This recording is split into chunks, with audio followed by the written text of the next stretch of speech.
Happy birthday to you. Happy birthday to you.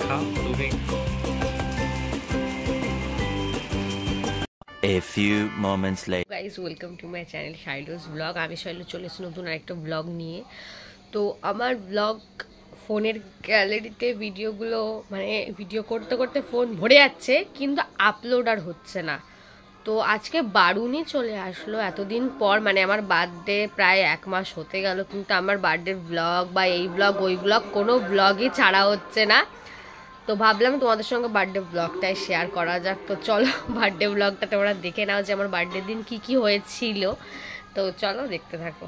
তো guys, সকাল সকাল উঠে প্রথমেই ঘর দোর সব পরিষ্কার করলাম, আর আমাদের ঘরটা কমপ্লিট হয়ে গেছে পরিষ্কার করে, কিন্তু ভাইয়ের ঘরটা বাকি ছিল, তো সেটাই করলাম। তো তারপরে আজকে বিরিয়ানি হবে যেহেতু, তাই বিরিয়ানির চালগুলো রাতেই ভেজানো রাখা ছিল, তাই তোমাদের সঙ্গে একটু শেয়ার করলাম।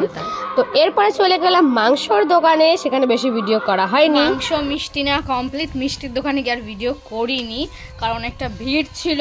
এই যে মিষ্টি নিয়ে এসছি, কালো জাম, আর মাংস নিয়ে এসছি অনেকটাই নিয়েছি, 2.5 কিলো না 2 কিলোর মতন, আমার খেয়াল নেই।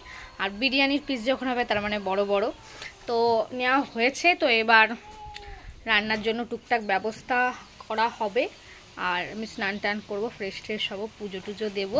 তো চলো দেখতে থাকো গাইস। এরপরে এই দেখো মাংসর পিসগুলো করেছি, জাস্ট দেখো লেগ পিসগুলো, ওয়াও ওয়াও, সব রকম পিস আছে, কারণ সে যেরকম খাবে সে সেরকম পিস নেবে আর কি। আর আমার পেছনে যদি আওয়াজটা শোনা যায় তাহলে সেটাকে প্লিজ মাইন্ডে নিও না, কারণ পাশে মহোৎসব হচ্ছে। তো এরপরে হচ্ছে গিয়ে জিনিসপত্র যেগুলো মাংস তৈরি করতে লাগবে, পেঁয়াজ রসুন সব কেটে কুটে রেডি করে দিচ্ছিলাম। তো এরপরে এই দেখো আমার মাংসটা ম্যারিনেট করা কমপ্লিট, আজকে মাই রান্না করবে। তো এরপরে আমি কি করলাম, স্নান টান করে পুজো টুজো দিয়ে বেরিয়ে পড়লাম। আর আমাকে কেমন লাগছে, একদম সিম্পল লুকে আজকে আমি রেডি হয়েছি। তো এখন আমার বেস্ট ফ্রেন্ডের সঙ্গে আমি যাবো একটু রেস্টুরেন্ট ছোট্টখাট্টো করে, প্রত্যেকবারের মতন এবারও বার্থডে সেলিব্রেট করতে। তো কেমন লাগছে অবশ্যই কিন্তু কমেন্টে জানিও।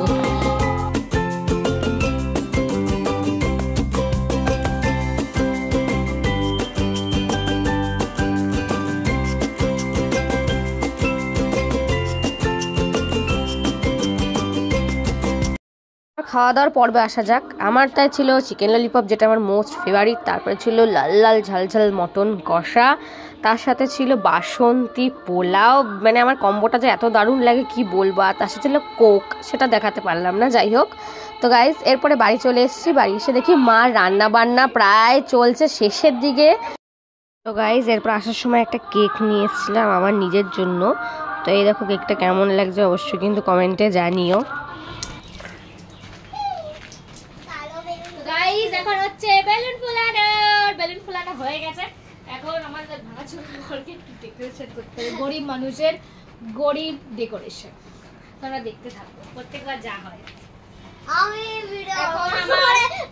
এখন আমার এই যে বড় বড় দুটো হেল্পার আছে, এদিক তাকাও, আর হাই বলে দাও সবাইকে। হাই বলবে না ওরা এখন। তো গাইস, এরপরে দেখো আমি রেডি হয়ে গেছি, একদম সিম্পল, মুখে কিছুদিন জাস্ট একটু লিপস্টিক আর একটু আইলাইনার একটা টিপ, ব্যাস আমি রেডি। তো আমাকে কেমন লাগছে এখনকার লুকটা সেটা বলো, আর দুটো লুকই কেমন লেগেছে অবশ্যই জানিও। তো এরপরে একে একে আমার মা, আমার একটা কাকিমা আর কাকু আর সবাই মিলে একটু আশীর্বাদ করছিল। এরপরে কেক কাটিং হবে, তো চলো দেখতে থাকো।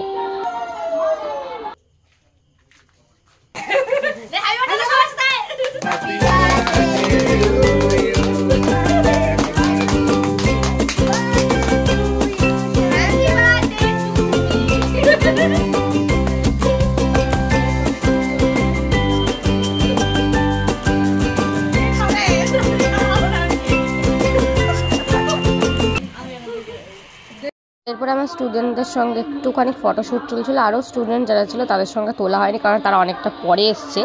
তো যারা ছিল তাদের সঙ্গে একটু ছবি টবি তুললাম, আমি নিজেও ফটোশ্যুট করলাম।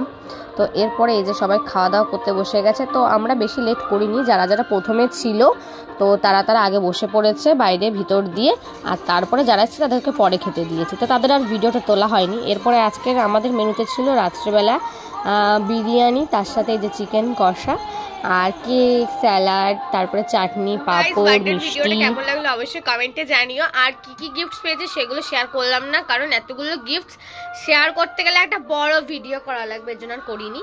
তো আজকের মতন ব্লগটাই অবধি, টাটা, সবার সঙ্গে দেখা হচ্ছে আবার নেক্সট ব্লগে। অবশ্যই like, comment, share and subscribe করবে, পাশে থাকা বেল আইকনটা ক্লিক করবে যাতে আমার ভিডিও নোটিফিকেশন তোমরা পেতে পারো। তো চলো দেখা হচ্ছে আবার নেক্সট ব্লগে।